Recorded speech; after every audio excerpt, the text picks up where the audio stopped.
بسم الله الرحمن الرحيم. الحمد لله رب العالمين والصلاة والسلام على رسول الله وعلى آله وأصحابه ومن والاه. كبجمتوتا هردفتوتا ميديا بركة. السلام عليكم ورحمة الله وبركاته. هرا سجنتا أدى قبل رفني جرا سجنتا كينيا هرا كوني سجنتا زيارة شيخ كينيا شيخ كبجما شيخ محمد زين جمال زيارة رفني جرا.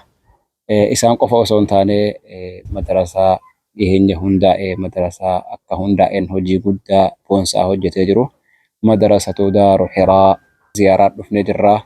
Akkamitti akka hundaa'ee fi eessarra akka gahee jiru eessa dhaquudhaaf akka deemaa jiru kana walumaan ilaalla inshaallah. Amma bakki argamnu mana jireenyaa Sheekh Muhammad Zeen keessatti akkasuma wal qabatee mooraa madrasaa Daaru Hiraa keessatti argamna. Bakka lamatti argamna jechuudha. Bakka lama bakka tokkotti argamna.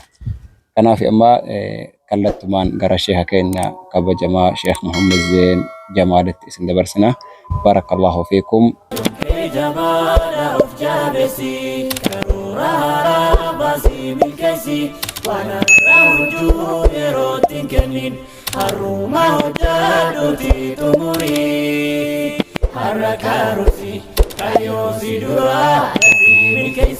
السلام عليكم ورحمة الله وبركاته. وعليكم السلام ورحمة الله وبركاته.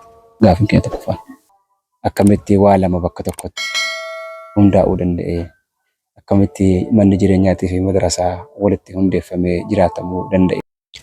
بسم الله الرحمن الرحيم. الحمد لله رب العالمين وأصلي وأسلم على المبعوث رحمة للعالمين نبينا وحبيبنا محمد بن عبد الله وعلى آله وأصحابه أجمعين. ما بعد kabajamtoota ummata islaamaa kabajamtoota hordoftoota miidiyaa barakaa assalaamu alaykum wa rahmatullahi wa barakaatu. Guyyaa hadhaa wal arguu keenyaaf irra deebi'uudhaan assalaamu alaykum wa rahmatullahi wa barakaatu isiniin jecha. Egaa inshaallah miidiyaan kun duraan dursee erga rabbii keenya galateeffannaa nu jiraachisee wal nu dubbisiisuudhaaf miidiyaan qe'ee namaa hojii islaamaa bakka adda addaatti deemee ilaaluun qorachuun kuni waan haaraadha. Inshaallah miidiyaa barakaa galateeffataa erga rabbi galateeffannee booda hordoftoota miidiyaa barakaa galateeffataa inshaallahu ta'aalaa gara gaafii naa dhiyaateetti yeroon deebi'u. Egaa akkuma jedhame bakkitti argamnu mooraa mana kootiiti. Haa ta'u malee kanumaa wajjin mooraa mana kootii kana keessatti kan argamu madrasaa Daaru Hiraa akkuma asitti mul'atu jechuudha. Madrasatu Daaru Hiraa madrasaan Daaru Hiraadhaa yeroo gabaabaa keessatti hundaa'e. Haa ta'u malee akkuma obboleessi keenya Raayyaan jedhe qaatan ka'ee ammanas gahe malee jedhe qaata kaane halqaa islaamaa bara 2003 hundeessinee akkuma beekamu bakka adda addaatti qaraa isaatuman ture. Alhamdulillah darasoota baay'ee rabbinaa kennee darasoota jaalladhu darasoota na jaallatan baay'ee bakka adda addaa keessatti faca'anii kan jiranu amma achirraa ka'uudhaan waa'ee hawwii islaama qaruu tarbiyaa islaamaatiin ijoollee islaamaa guddisuu laalchisee duruma sabiyyummaa irraa kaasee na keessa jira ture. Gaafa waa baradhu gaafa mana abbaa faadha kootii irraa bahee waa barachuu eegalurraa kaasee islaama dhaloota islaamaa qaree islaamaaf qopheessee du'aatul mustaqbal khuxabaa'ul mustaqbal du'aata islaamaa al-ustaadhul mustaqbal al-khaxiibul mustaqbal daa'ii islaamaa fuuldura kanatti dhaloota amma jiruuf dhaloota sichiidhaa kan fayyaduu danda'u isa jedhu akka addunyaatti oomishuudha hawwiin kanko. Akka biyya keessaa qofa otoo hin taane akka naannoo tokkoo qofa otoo hin taane akka addunyaatti oomishuudha. Amma dandeettii kootiitiin irratti hojjetaan ture. Ammas inshaallah of biraa ka'an nama bira ga'an nama bira ga'anu addunyaa bira ga'ama waan ta'eef of biraa ka'uun qabaa jennee halqaa islaamaa halqaa ihyaa usunnaa kan jedhuun qaba. Hamma kana keessatti halqaa kana keessatti barsiisaan ture. Garuu amma inni sun sababa adda addaatiin waan xiqqoo laafinni itti dhufeef haala adda ta'een haala mooraalii kan kootiif mooraalii hawaasaatiif haala yeroo wajjiniin wal simatuun madrasaa halqaa sanillee of keessatti qabatee adeemuu danda'u hundeessuun qaba jechuudhaan inni ol ka'e. Amma naannoo Aggaaroo magaalaa Aggaaroo keessatti kan inni argamu. Magaaluma Aggaaroo keessatti alhamdulillah sababaadhuma barattoota kan kootii bakka adda addaa jiranuun manni kun ijaarame. Mana kanas ilaaluu dandeessu. Innis ijaaramee karaatti hafe haa ta'u kooti jedhee itti galee itti gammadee garuu haa ta'u mooraan isaa bal'aa waan ta'eef fedhii kan koo yaada kan koo durna keessa jiru san mooraa kan kooti jedhee argan itti gale tokkoffaa waan anas keessatti hojjedhu waan sammuu keessa na ture san hojjechuun qaba. Maal inni sabiyyoota islaamaa afaan islaamaatiin kan amantaan biraa karaarra dhaabbatee birrii kennee waan adda addaa godhee ummata islaamaa akka doomu godhaaru kan animmoo manaan koo keessaa eegalee mooraa kan koo keessatti jammaree waan bareedaa tarbiyaa islaamaa hundeessee du'aata mustaqbal daa'ii fuuldura khaxiiba fuuldura muftii fuuldura oomishuun qaba isa jedhuufan madrasatu daaru hiraa jedhee moggaasee amma erga dhalate ji'a ja'affaasaa amma eegalee alhamdulillah fedhii kan koo hawwii kan koo gaafa duraa bakka biraatti barbaadee dhabe san mooraa kan koo keessatti argachuun qaba waan harkaan koo keessa jiru kana irratti ofirratti hojjedhee ilmaan koo irratti hojjedhee ilmaan hawaasa islaamaa irratti hojjedhee daa'ii islaamaatii fi aalima islaamaatii fi du'aata islaamaa khaxiiba islaamaa qopheessuun qaba isa jedhuufan eegale madrasaa kana. Madrasaan kun halqaallee of keessatti qabata barnoota hadiisaa barnoota quraanaa lafdii quraanaa akkuma asitti mul'atu alif baa jennee kun qubee quraanaati waan ta'eef asirraa bira taa'ee ijoollee kan koorraa eegalee alif jechisiisee alif lamaan gahee achirraa kaasee amma sunana hamma kitaabota anqara'ee gahutti islaamaaf qophaa'uudha. Kanaaf inshaallah erga jammarree madrasaan kun dheengadda dhalate ji'a ja'affaansaa amma ga'e. Kanaaf inshaallahu ta'ala yoo rabbi fedhee fuulduratti itti qaxxala jedhee yaada. Haala kanaanii mooraa tokko keessatti waa lama argamuu danda'e. Maashaallah. Injaaziin ji'a jahaan kana keessatti argame ammaffaadha silaa maal faatu argame ijoolleen asitti barattu ji'a jahaan kana keessatti wanti silaa mooraalii namaa taate isiniifis taate akka niyyattan sana isinii taate ofiis bu'aa buufatte ni jirti. Alhamdulillah.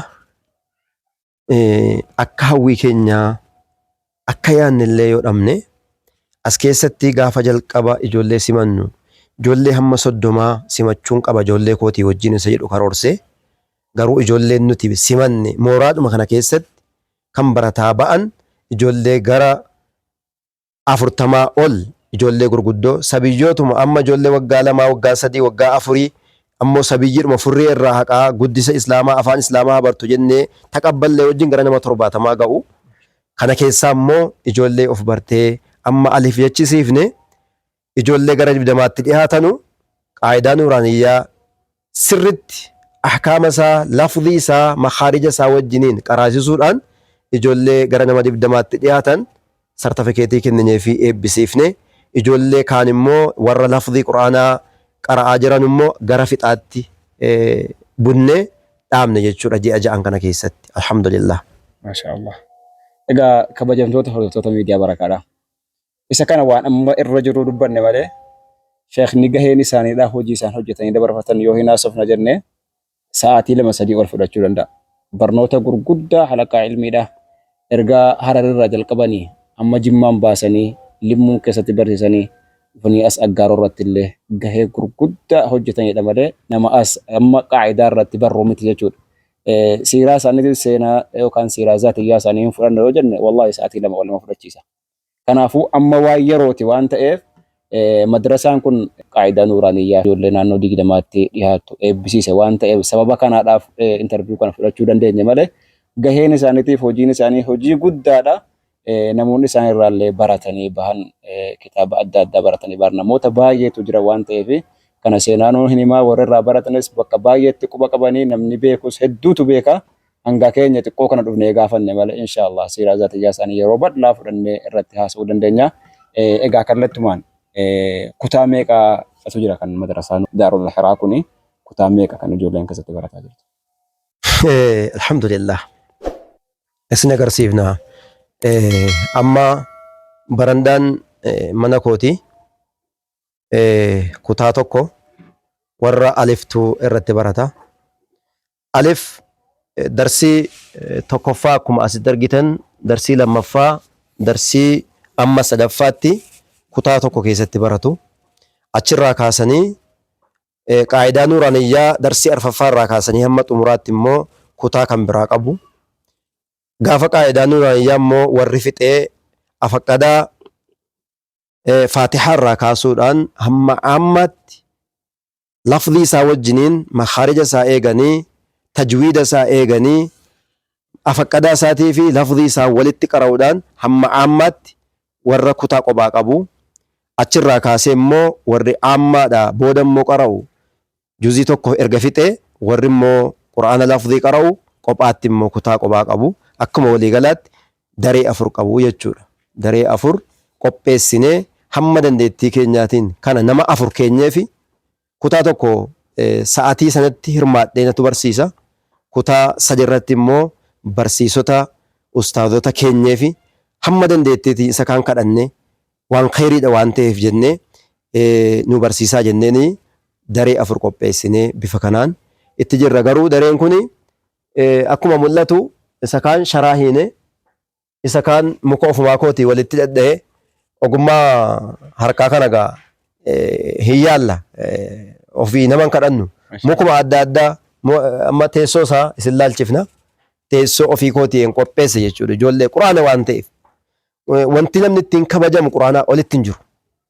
Wanni ilmi namaa qara'ee baratee barsiisee ittiin sadarkaa duniyaa fi akhiraa argatu quraanaa olii hin jiru waan ta'eef kan rasuulli rabbi alayhi salaatu wassalaam khayrukum man ta'allama alqur'aana wa 'allama mata dureen keenya nuti hadafni keenya guddaan khayriyyummaa rasuulli rabbi alayhi salaatu wassalaam jedhan sana argachuudha waan ta'eef hadda sunana qaraa isaan ture ulamaa warra ulamaa ta'e qaraa isaaru hadda darasoota hedduu alhamdulillah rabbinaa kenneera. Warra immoo amma allamanii qaraayisuudhaaf gahee qabanu hedduun qaba. Kanumaa wajjin garuu alifa qaraayisuun kan koo aalimummaa kan koo hin balleessuun jabeessa malee. Waa'ee alifaatiif ijoollee alifaa keessa taa'ee furrii irraa haqeeyyoon sirreessee aalimummaa kan koo rabbiin biratti naaf dabala malee aalimummaan irraan buusu waan ta'eef kursii ofii kootii qopheessee sharaa dhahee fi isa kaan nama adda addaa irraa kadhadhee haala kanaan ijoollee kanaa daree 4 qopheessinee fi bifa kanaan qaraayisaa as keenyeerraa jechuudha. Alhamdulillah. Maashaallah. Ijoolleen nama hangamiitu barataa jira. Ammoo ijoolleen kun maaliif xiqqaatanii baay'achuu maaliif dhabanii kutaan maaliif dabalamuu dhabee namatu yoo dhufee baratu hin jirreedha moo utuma namni jiruu dandeettiin dhabame moo sababni inni kutaan xiqqaate ijoolleenis xiqqaatate maali? Gaafii gaariidha. Wanni kun haqiiqatan dandeettii qabaannee fi kan eegalle hawwiin hawaasaatii fi dandeettiin hawaasaa garagara. Hawaasni keenya waa barsiifachuun jaallata. Garuu waa sirreeffate amma fakkeenyaaf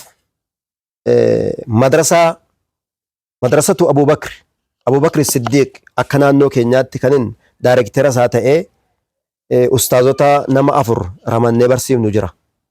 Isa kana irratti baay'ee dadhabina guddaa jira. Garuu kanumaa wajjin naannoo kana irratti madrasaan dhuunfaa kan dhuunfaadhaan ijoollee guyyaa guutuu mana barumsaa baratan hin qaban waan ta'eef itti yaadee ofii kooti. Sharaa kana wallaahi ofii kootiif hambitee jammare jechuudha. Amma eenyutu bootaa qopheessaaf gaafa waan kana sharaa irratti jammaru hawaasni naannoo kanaa sheeyinni quraana jammarsiisaniiru jennaan nama 100 dhufan. Yaa jaranaa an kunoo sharaa ijoollee kootiif hidhe nama baay'ee immoo hin danda'u. Akkamitti ijoolleen keenya ilmaan keessanii eessanu keessu jechuudhaan giddiidhaan ijoollee amma lakkoofsa isaa hime kana baay'ina jiraa fudhadhe. Inni kaan dachaan isaa immoo bakkeetti hafe jechuudha. Sababaan isaa itti bal'isuudhaaf mooraan kan koo alhamdulillah gahaadha. Nama 100 lakkaa'amu tajaajiluu danda'a. Garuu itti bal'isuudhaaf daree sadarkaa isaa eeggate. Amma quttoo keessa teesse ijoolleen wambariin isaan jiru. Kana irratti quraanuma tuffachiisuu wayinatti fakkaate jennaan hammuma niyyaa qabuu fi niyyaan isaa cimaa ta'e keessaa fudhannee irratti hojjenne rabbi keessaa nu baasa jechuudhaan hammuma kana irratti hojjetarra malee hawaasni bal'aatu jira, bootaan itti hojjetamus bal'aatu jira. Sababaa dandeettii keenyaatiin bootaan haalli mijachuu dhabuudhaan ijoollee fudhachuu dhabne malee nama dhibbaan lakkaa'amutu tajaajiluu hin danda'ama.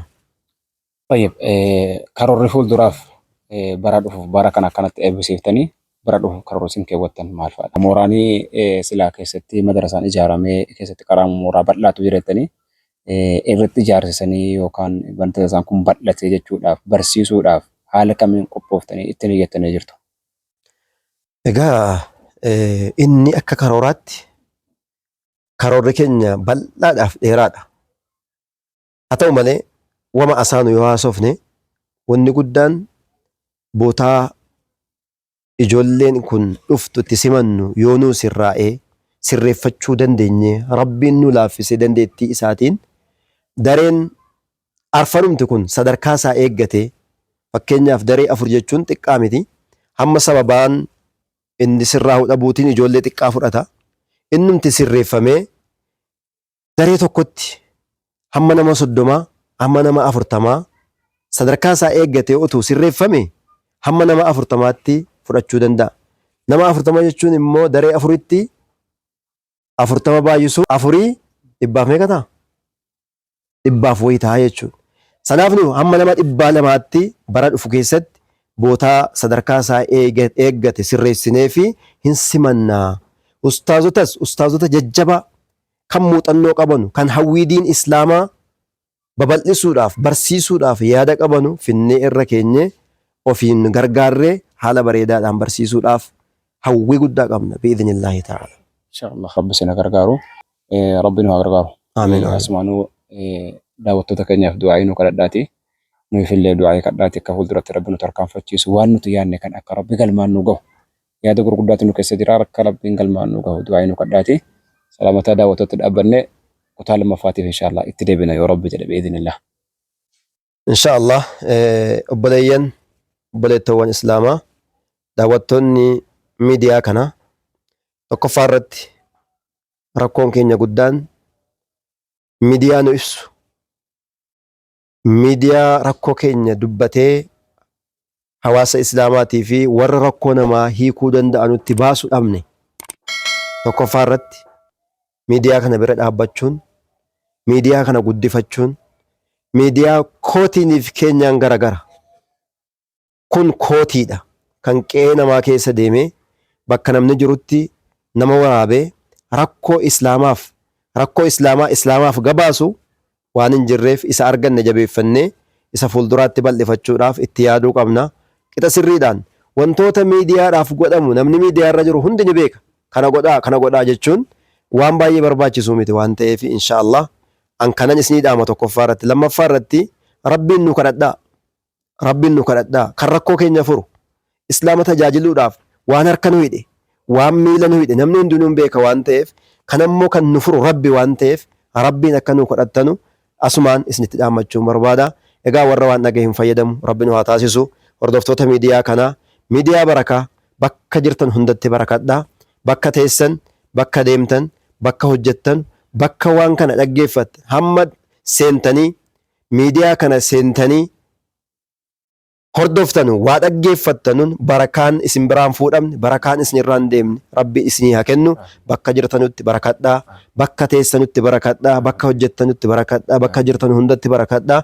Barakaa malee kasaaraan isin haa didu.